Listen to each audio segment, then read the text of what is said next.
শরীফ পার্কে গিয়েছিলাম। তো ফার্স্ট পার্ট ভিডিও দিয়েছিলাম, তো অনেকে জানতে চেয়েছেন সেকেন্ড পার্ট ভিডিও কবে দিব। তো আজকে আপনাদের সাথে চলে এসেছি সেকেন্ড পার্ট ভিডিওটি শেয়ার করতে। তো আজকের ব্লগে থাকছে সেকেন্ড পার্টে আমরা কি কি করেছি আর কোন কোন রাইডে উঠেছি সেটা নিয়ে। আসসালামু আলাইকুম, সবাই কেমন আছেন? আমার ছেলে আর আমার ননদ মিনি রোস্টার কোলারে উঠেছে, আর আমার ছেলে তো খুব আনন্দ করেছে, সে একদমই ভয় পায় নাই। তো খুব মজা করছে সে। তারপর আমরা চলে এসেছি বড়দের রোস্টার কোলারে। আর এখানে হলো আমার ননদের দুই ছেলে আর আমার ননদ, ওরা তিনজন উঠেছে। আর ওদের কি যে সাহস সেটা আসলে বলার বাইরে। আমি তো আসলে ওদেরকে দেখেই ভয় লাগতেছিল, যেভাবে করে রোস্টার কোলারটা যাচ্ছে সেটা দেখে আমার ভিতরটা আসলে ধুকধুক করতেছিল। বাট ওদের যে কি হচ্ছিল সেটা আসলে জানি না, তবে ওরা বলতেছিল যে ওরা নাকি একদমই ভয় পায় নাই। তবে এটা আসলে আমার বিশ্বাস হচ্ছে না, কারণ এটা আসলে ভিডিও দেখলে আপনারাও বুঝতে পারবেন যেভাবে করে এটা আসলে ঘুরে, এটা যে কেউই ভয় পাবে। তবে হয়তো বা ভয় কেউ কম পাবে বা কেউ বেশি পাবে, তবে এটাই কিন্তু একটা আনন্দ। আর এইসব ভয়ানক রাইড গুলোতে আমি একদমই উঠি নাই, কারণ আমার এমনিতেই হার্ট দুর্বল আমার কাছে মনে হয়। কারণ এইসব রাইড গুলোতে আগে উঠতে পারছি, বাট এখন আমি কেন জানি না উঠতে পারি না।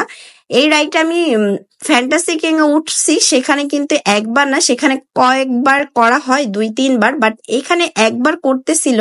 তবে সেই অনুযায়ী কিন্তু এটার টিকিটটা আমার কাছে বেশি মনে হয়েছে। আর দেখেন কিভাবে করে ঘুরতেছে, এই ভিডিওটা দেখলে আপনারা কিন্তু ভালো করে বুঝতে পারবেন এই রোস্টার কোলারটা কিভাবে যাচ্ছে। তো এটা হলো হার্টের রোগীদের জন্য একদমই অ্যালাউ না, আর ছোট বাচ্চাদের জন্য না, কারণ এটা কিন্তু একটু ভয়ানক।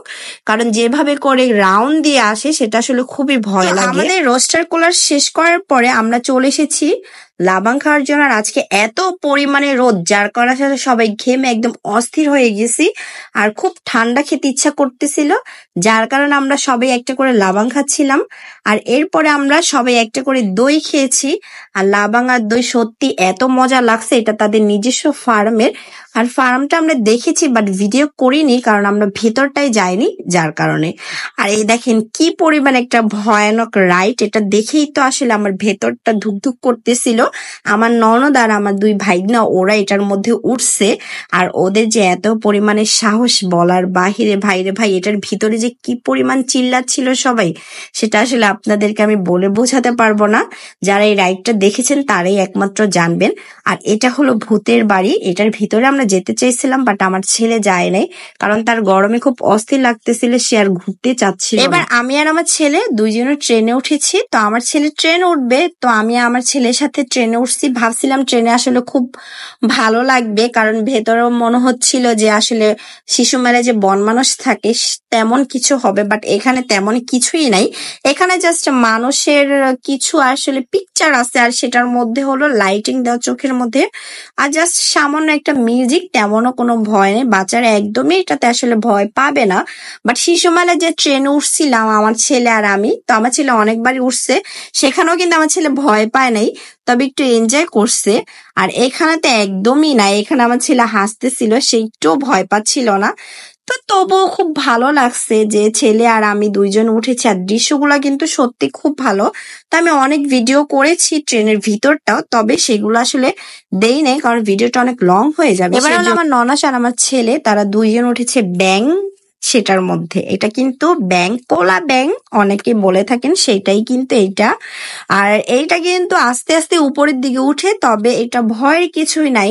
তবে একটা বাচ্চা অনেক ভয় পাইছিল, সে একদম চুপ করেছিল, তো তার খুব ভয় লাগতেছিল দেখে বোঝা যাচ্ছে। তবে আমার ছেলে কিন্তু নাচানাচি। আর এবার কিন্তু আমি আমার সুন্দর এই ড্রেসটা একটু ভিডিও করে নিচ্ছিলাম। তো আমি হলো এইটা হলো কেয়া আপুর শোরুম থেকে নিয়েছিলাম রোজার ঈদে। আমি দুইটা ড্রেস নিয়েছিলাম তার শোরুম থেকে। তো একটা ড্রেস আমার পরা হয়েছে, আর একটা আমি রেখে দিয়েছিলাম এই ঈদের জন্য। তো এবার আমি এই ঈদে এটা পরেছি, আর ড্রেসটা কিন্তু সত্যি খুব সুন্দর, আর আমার খুবই ভালো লাগছে। আর আমার কিন্তু পরেও কিন্তু অনেক আরামদায়ক লাগছে, এত গরমের মধ্যে কিন্তু আমার তেমন কোনো গরম লাগেনি। আর এখন দেখেন কি পরিমাণে মানুষের ভিড় বাড়তেছে। আমরা যখন আসছিলাম তখন কিন্তু মানুষ তেমন ছিলই না বললে চলে, আর এখন দেখেন কি পরিমাণে মানুষের ভিড়।